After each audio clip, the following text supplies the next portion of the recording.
Pues realmente me dediqué a esto un poco influenciado por mi padre, que amaba esta profesión con locura, y bueno, pues yo creo que un poco lo mamé en casa. Mi ilusión era siempre contar historias, pero pues por una beca que me dieron cuando terminé la carrera, pues estudié en la Universidad Complutense Ciencias de la Información. Pues a través de una beca entré en Antena 3 y ahí trabajé con Pedro Costa precisamente en un programa que había de informativos, pero que hacían reconstrucciones de tipo thriller y tal. Y ahí, bueno, pues la verdad ya le fui cogiendo el gustazo a contar historias. Bueno, para mí el director tiene que tener conocimientos de realización, tiene que tener conocimientos de dirección de actores y de guión. Esas son para mí las tres claves para llegar a ser un buen director. Bueno, entre las series de televisión y las miniseries o las TV movies, pues la diferencia yo creo que es que cuando te enfrentas a un proyecto, una serie, sabes el principio pero no el final. Entonces, bueno, pues tiene cosas buenas y cosas malas. Cosas buenas, que puedes desarrollar un arco de personajes chulísimo y que normalmente hay personajes que tú piensas que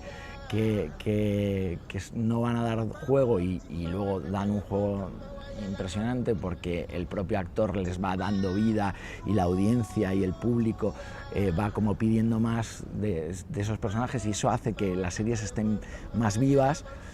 Pero también para mí me resulta muy bonito el saber ya todo el arco del personaje y poder trabajar desde el principio sabiendo el final, ¿no? Y eso se acerca más al cine, que en el fondo pues es lo que más me gusta.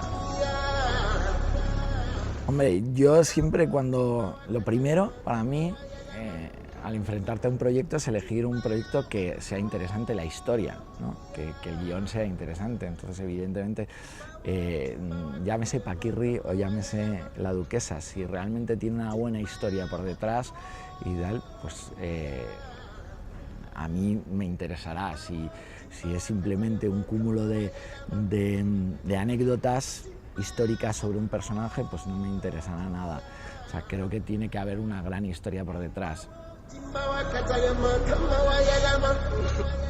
Yo creo que los americanos esto lo tienen bastante más superado que nosotros, el hablar de personajes vivos o de personajes que han existido, porque yo creo que tienen menos pudor son menos críticos a la hora de enfrentarse con esto, y te hacen un JFK y te hacen un Nixon contra Frost y te hacen la historia de Tina Turner, y ahora, si me apuras, harán la de Michael Jackson, y lo harán, y si lo coge Scorsese o lo coge Coppola, harán un peliculón. Bueno, ¿qué me puede otorgar a mí hacer cine frente a televisión? Pues yo creo que la posibilidad de contar mis propias historias o las historias que más me interesan.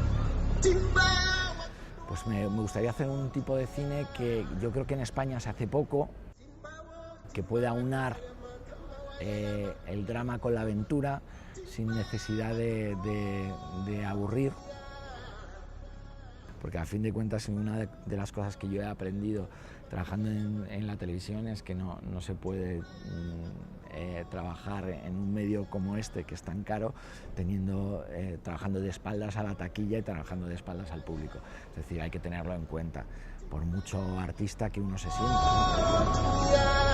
A mí lo que sí me gustaría y lo que creo que sí es importante, es concienciar al espectador de que el cine español no es un género en sí, sino que hay un montón de directores y hay un montón de películas, y hay películas que te pueden interesar y otras que no, pero que no tienen que englobarnos en un mismo saco.